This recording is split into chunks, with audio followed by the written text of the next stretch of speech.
Okay, what we're looking at today in this session of Tackle Basics is fly lines. There are so many fly lines on the market today, it can be a little daunting trying to choose which fly line is suitable for you.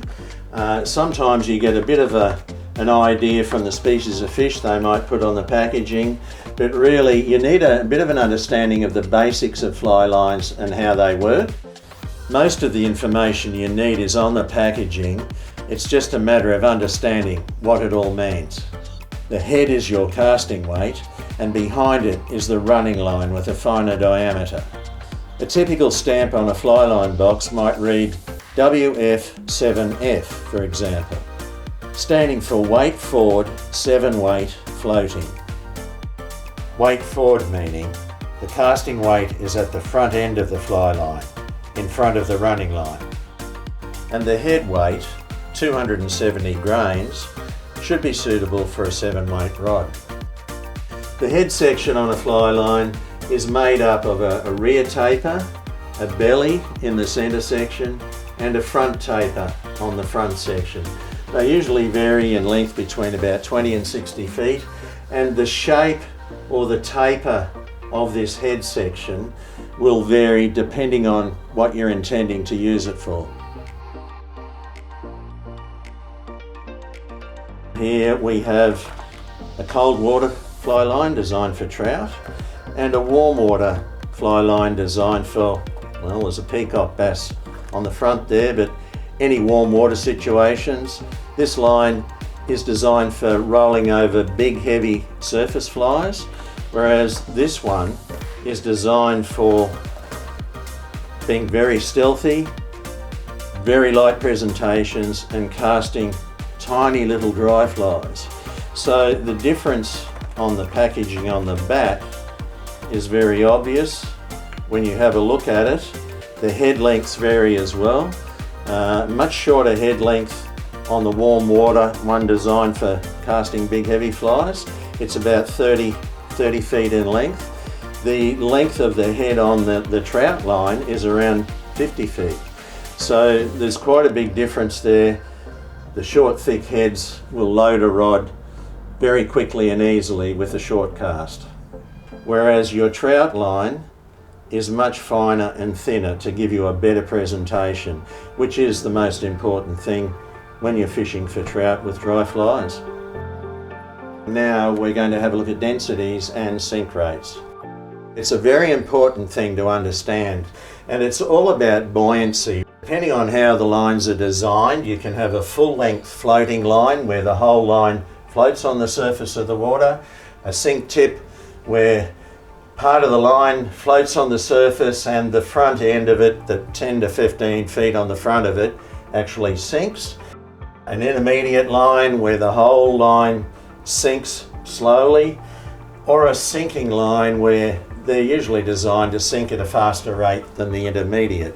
So let's have a look at a floating line and have a look at why it's designed that way, and we'll have a look at the advantages and disadvantages of a floating line.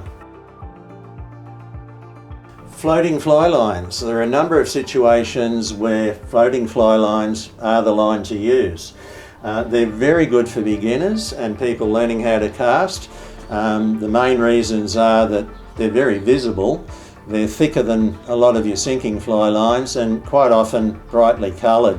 So very easy to keep an eye on your loops when you're casting, and also much easier to keep an eye on or keep track of the fly line on the surface when you're fishing. If you're fishing fast water for trout, for instance, you've got a much better idea of where your little dry fly is if you can keep an eye on where that line is. If you've got currents and things to deal with in that sort of situation, you can mend your line. You've got a much better idea of what's going on at the end of the fly line. And on the flats, if you're fishing for bonefish, if you've got a floating line, you're wading shallow flats, then you've got a much better idea of where your fly is. You're quite likely using very small flies that you can't see when you've made your cast. You can see the fish, but you know if you've got a 9 or 10 foot leader, 9 or 10 feet behind the end of your floating fly line, which you can see quite clearly, that's where your fly is going to be. And it gives you a good understanding of where your fly is in relation to the fish. They're also a very easy line to lift off the water. For beginners particularly, it makes it a lot easier when you're learning how to cast. And for anyone who's fishing and needs to recast quickly, a floating line is the best line to be using. So they're a shallow water line mainly, used by trout fishermen, but also used in fresh and salt water and deeper water. When you're using topwater flies for surface feeding fish, floating line is the line to use when you're in a situation like that.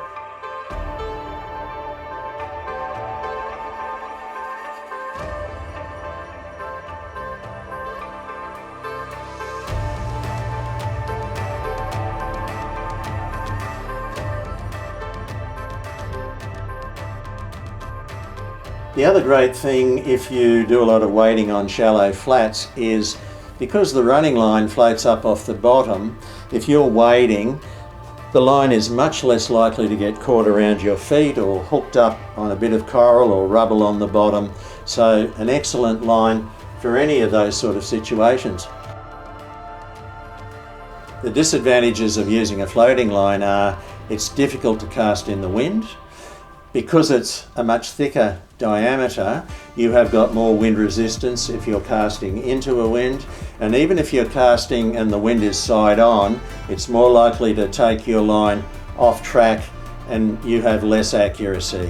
One of the other disadvantages also is because the line is floating on the surface of the water, it will follow the contours of the water. If you've got a bit of swell or chop, that can often put slack in your line, which means you're not tight on your fly. And the other thing is it's more easily seen by fish as well. It's much thicker, it has more of a splashdown, which means you may have to lengthen your leader more just to separate the fly from the end of your fly line. Let's finish up on floating lines now with a bit of footage I shot years ago with Lefty Cray, fishing in the top end of Australia, using a floating line and Dahlberg divers on Saratoga.